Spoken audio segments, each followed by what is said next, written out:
En esta jornada teórica práctica organizada por el INTA en Izcallacu sobre cultivos de servicio se presentaron dos alternativas, la vicia y el centeno. Vamos a conocer de la mano de los especialistas los aportes que realizan al suelo.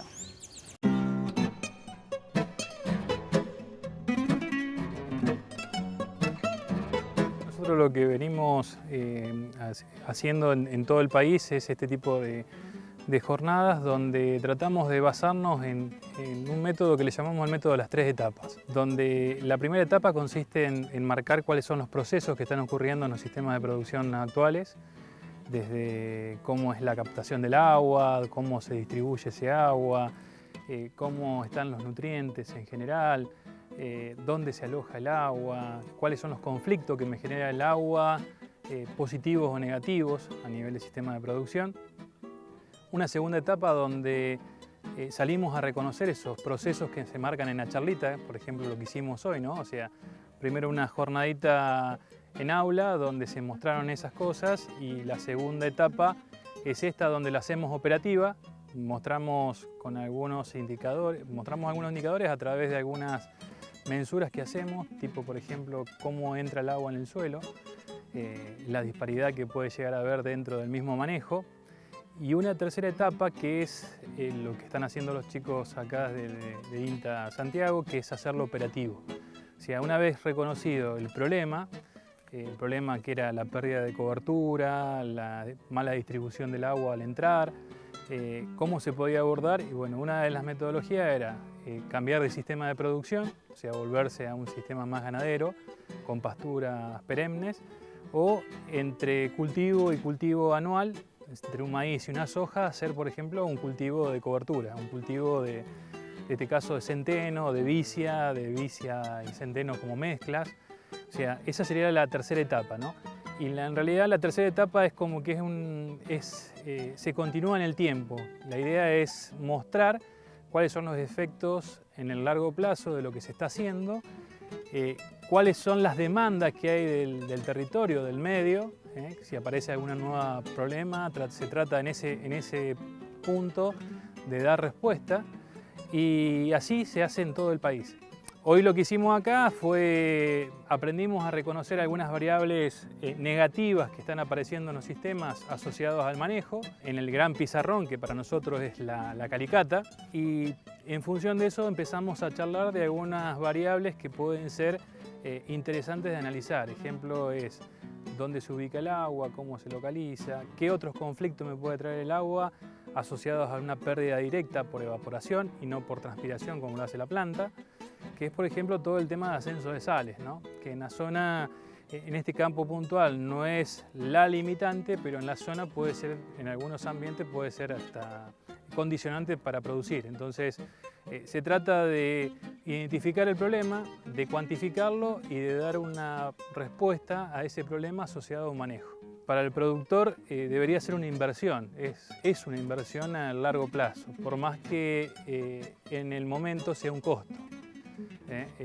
Es una práctica que se está aplicando en muchos sistemas de producción, desde suelos que vienen bien rotados a suelos que vienen en monocultura, desde sistemas extensivos hasta sistemas intensivos, o sea, sistemas donde se producen otro tipo de cultivos, pero con altas cargas, por ahí de algunas variables. Y en realidad eso que ustedes están viendo hoy, que es ese cultivo verde, puede cumplir más de 20 objetivos diferentes. O sea, lo puedo hacer por 20 cosas distintas. Entre ellas, una es esta, ¿no? Aportarle cobertura, mejorar la entrada de agua en el suelo, ¿sí? Entrampar parte del rastrojo que hay dando vuelta y a su vez bajar la temperatura, reducir las pérdidas de agua en general y obviamente contribuir a un efecto positivo en el rendimiento de los próximos cultivos, ¿no? Si yo tengo un problema físico, a lo mejor me lleva 6 años, o sea, durante 6 años debería repetir el cultivo o diferentes cultivos, pero con el mismo propósito que es generarle cobertura. Si es un problema nutricional, a lo mejor lo debo hacer cada 2 años, cada 3 años. Depende de para qué lo necesito, es la frecuencia con la que debo poner el cultivo, la especie y el manejo sobre esa especie.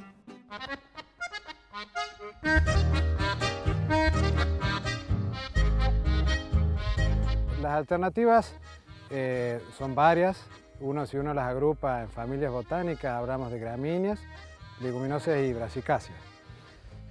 Y otras más, digamos, pero particularmente las que estamos trabajando nosotros en la zona, la que tiene más difusión y que se adaptan muy bien, es el centeno, el triticale y por ahí en tercer lugar lo que es el trigo de cobertura. Y después dentro de las leguminosas, la que se destaca a partir de datos de 6 años de trabajo es particularmente lo que es vicia villosa. Cuando uno planifica hacer una gramínea como cultivo de cobertura, está principalmente pensando en lo que tiene que ver con el aporte de carbono al suelo y lo que tiene que ver con el aporte de lo que es la estructura física del suelo y por lo tanto la relación con lo que es la dinámica de agua, la captura de agua de las precipitaciones, ¿sí? Porque estamos hablando de agricultura de secano, ¿sí? Entonces todo lo que tiene que ver con el concepto de captura de agua de lluvias del suelo y por lo tanto asegurar rendimientos en los cultivos de renta posteriores. Y en el caso de las leguminosas hacen su aporte en vicia villosa, en este caso en particular, hace su aporte, digamos, de carbono también, pero como leguminosa en sí, a través del proceso de fijación biológica, es una herramienta ¿sí? Para incrementar la disponibilidad de nitrógeno en los sistemas productivos de secano. Se cuantifican varias cosas, digamos, lo que tiene que ver con la dinámica hídrica y lo que tiene que ver con la dinámica de nitrógeno. Son esos dos ejes porque estamos en una región de producción semiárida subhúmeda y como por característica los factores limitantes son el agua y nitrógeno, ¿sí? Entonces, trabajamos sobre lo que son los consumos de agua, cuánta agua consume un cultivo de cobertura, una gramínea, entonces tenemos datos que van de valores de 100 a 200, 220 milímetros. Y lo mismo en las leguminosas, ¿sí? Pero en las leguminosas en la vicia estos consumos de agua son mayores. Eso en términos de lo que es consumos de agua, ¿sí? Y en lo que es la parte de nitrógeno están medidos, digamos, no la fijación directa, ¿sí? O sea, la interacción de la simbiosis con la bacteria, sino lo que es la disponibilidad de nitrógeno posterior, ¿sí? A través del proceso de mineralización en suelo. Entonces tenemos datos de información del nitrógeno disponible al momento de la siembra de cultivo posterior, que generalmente es un maíz, en donde se incrementa en términos generales, ¿sí? Hay una mayor disponibilidad, una mayor oferta de nitrógeno para maíz. Lo que es la ecuación económica, hay que hacer una salvedad, digamos. ¿En qué sentido? No puedo pensar solamente en el gasto, digamos, y cómo redunda en cambios o no en el rendimiento del cultivo posterior de verano, soja o maíz. En realidad los cultivos de cobertura en sí, particularmente uno lo tiene que pensar como una inversión, digamos. Es una herramienta, no hay muchas, digamos, en nuestros sistemas en donde los niveles de materia orgánica por la agricultura, los manejos que se hacen, las rotaciones que predominan, vamos en marcado caída de materia orgánica en lo que es la disponibilidad de nutrientes, en lo que tiene que ver con la calidad y las propiedades físicas del suelo, ¿sí? Entonces, de esa mirada, hay que decirlo, es importante remarcarlo, es una inversión, estamos invirtiendo en lo que tiene que ver en la sustentabilidad, en sostener la producción a largo plazo. Y después, ya mirando un poco más fino, puede haber nichos, digamos, en donde inclusive la ecuación en el corto plazo, digamos, lo que es gasto y cómo redunda en los márgenes, puede ser positiva. Particularmente, por ejemplo, en situaciones en donde tenemos disponibilidad de deficiencia de nitrógeno en el cultivo de maíz, entonces una vicia puede aportar un extra, ¿sí? De disponibilidad de nitrógeno, entonces un mayor rendimiento en el caso de maíz. Todavía son contadas esas situaciones en términos generales porque estamos recién entrando en las curvas decrecientes en la que es deficiencia marcada todos los años de nitrógeno. Por el otro lado, sí hay otro nicho que es el que tiene que ver con las malezas, ¿sí? Con la competencia de malezas tanto durante el ciclo de cultivo como luego de secado. Cuando los lotes son problemáticos y tenemos mucha presencia de malezas resistentes a herbicidas, puede permitir el ahorro de una aplicación, en los casos extremos de lotes con mucha maleza, 2 aplicaciones, y ahí se puede llegar a equilibrar, digamos, el gasto de lo que es la siembra, el cultivo de cobertura y el secado. Pero en términos generales es una inversión, digamos, ¿sí? O sea, hay que pensarlo así porque tenemos que hacer algo, digamos, con los sistemas productivos para que sigan manteniendo su producción. Los rendimientos cuando las campañas, la parte hídrica acompaña, son buenos en general todo el sistema productivo y bueno, tenemos que mantenernos esos niveles.